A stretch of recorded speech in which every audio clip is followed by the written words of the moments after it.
El aire de la habitación era pesado, cargado de historia y de eternidad.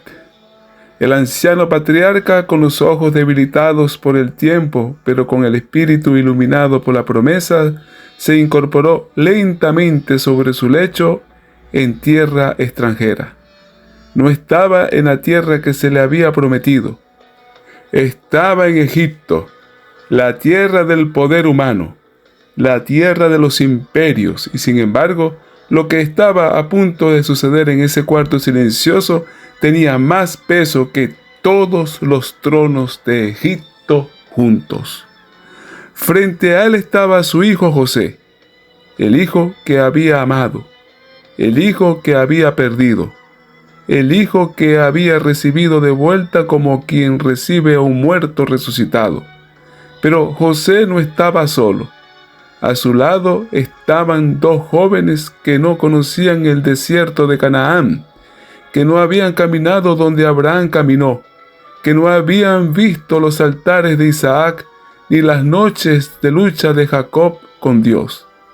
Habían nacido en Egipto, habían nacido lejos de la promesa, habían nacido fuera de la historia visible del pacto, y sin embargo, estaban a punto de ser insertados en ella para siempre.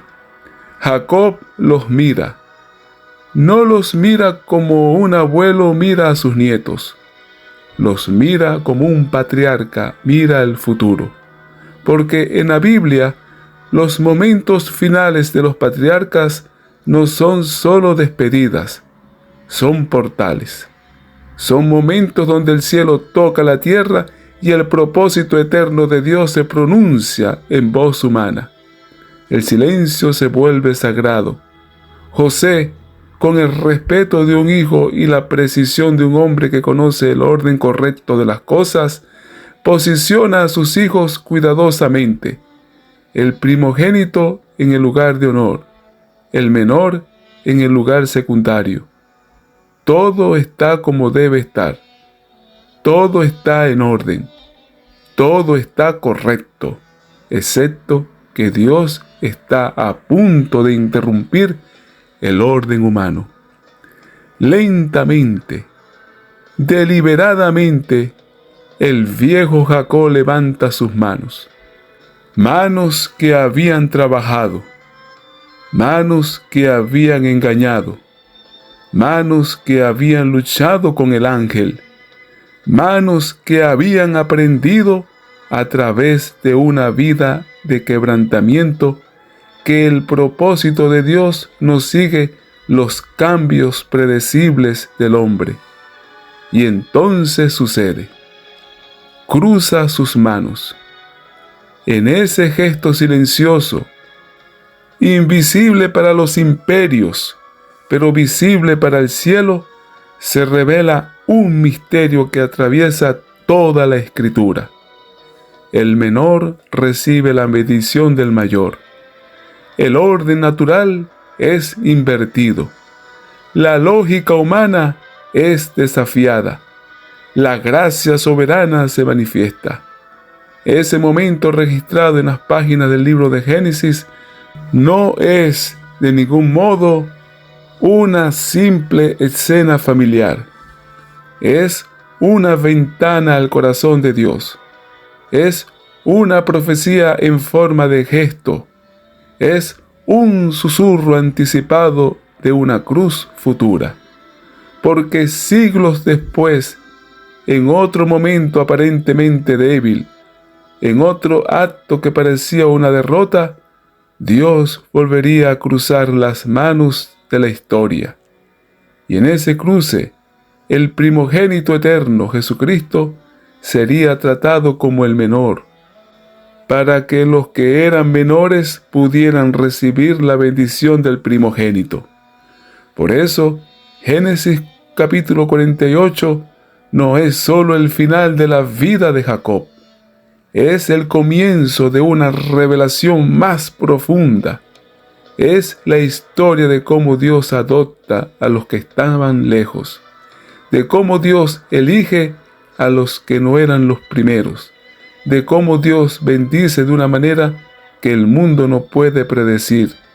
Y es aquí, en esta habitación silenciosa en Egipto, donde comenzamos a entender que la historia de la salvación siempre ha sido y siempre será una historia de gracia. Analicemos la teología del primogénito. En la cultura hebrea, el primogénito recibía doble herencia, autoridad, liderazgo, pero aquí el menor recibe la bendición mayor.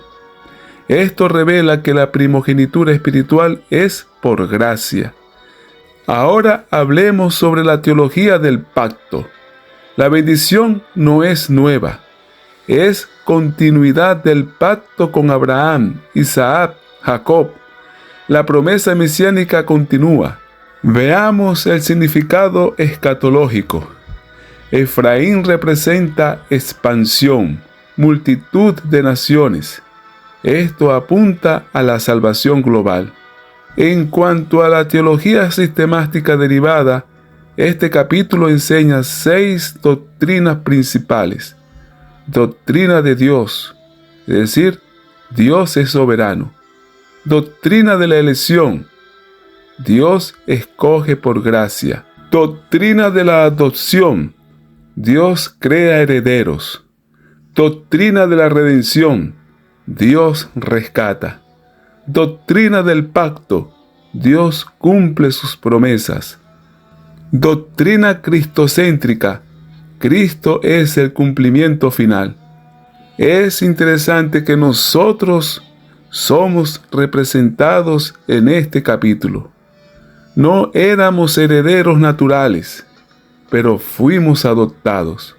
No éramos primogénitos, pero recibimos bendición. La bendición de Dios viene por gracia soberana, no por derecho natural. Génesis capítulo 48 nos enseña que Dios adopta hijos. Dios escoge soberanamente. Dios redime personalmente. Dios bendice por gracia. Y todo esto encuentra su cumplimiento perfecto en Cristo Jesús. Al llegar al final de este capítulo, no estamos simplemente ante la escena final de la vida de un patriarca, sino ante una de las revelaciones más profundas del corazón de Dios y de la lógica de la salvación que alcanza su plenitud en Jesucristo. Este capítulo plantea algunas preguntas que nos conducen al núcleo del Evangelio. ¿Por qué Dios invierte el orden natural? Dios invierte el orden natural para revelar que su gracia no está sujeta a los sistemas humanos de mérito, derecho o jerarquía. En el orden natural, el primogénito recibe la bendición. El mayor tiene la preeminencia. La herencia sigue la biología. Pero Dios actúa según el orden de la gracia, no de la naturaleza. Esta inversión enseña que la bendición no es un derecho humano, es un don divino, es un acto soberano. La inversión del orden destruye toda base del orgullo humano. Nadie puede reclamar la bendición como algo merecido. Todo receptor de la bendición es, en última instancia, un receptor de gracia. Esta inversión alcanza su máxima expresión en Cristo. El Rey se hizo siervo, el Santo fue hecho pecado, el primogénito fue tratado como rechazado, para que los rechazados fueran hechos hijos. Otra pregunta: ¿qué relación existe entre adopción y redención? La redención es el fundamento legal que hace posible la adopción. Redención significa rescatar, liberar mediante pago, reclamar legítimamente. Adopción significa otorgar identidad, otorgar herencia, otorgar pertenencia. Primero Dios redime, luego Dios adopta. Sin redención, la adopción sería ilegal. Sin adopción, la redención sería incompleta. En Génesis 48, Jacob primero reconoce al ángel que lo redimió y luego adopta a los hijos de José. Este orden no es accidental, es teológico. Revela que Dios no solo rescata del peligro, Dios rescata para ser hijos. La meta final de la redención no es solo liberar del juicio, es incorporarte en la familia de Dios. Otra pregunta que surge: ¿cómo se conecta este capítulo con la doctrina de la justificación? La justificación es el acto legal mediante el cual Dios declara justo al que no lo es. En este capítulo, Efraín recibe una posición que no corresponde a su condición natural. No era el primogénito, no tenía el derecho, pero recibe el estatus. Esto es una declaración legal, es un acto forense, es una imputación de estatus. Esto es exactamente la lógica de la justificación. Dios no declara justo al creyente porque sea justo en sí mismo.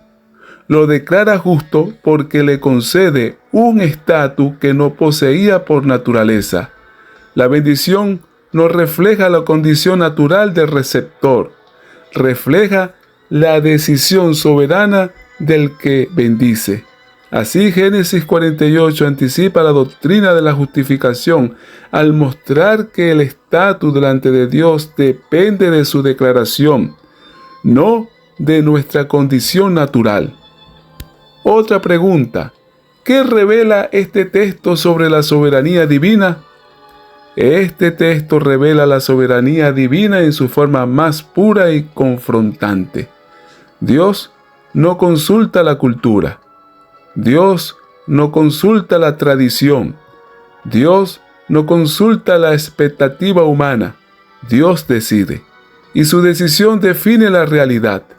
La protesta de José no cambia la decisión de Jacob, porque la bendición no es negociable, es decretada.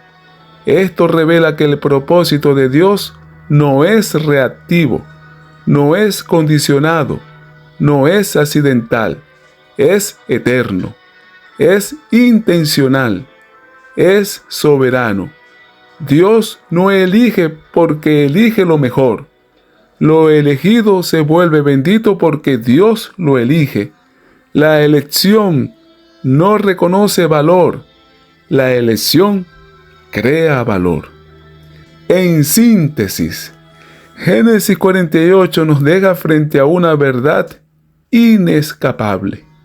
La salvación es una obra completamente divina.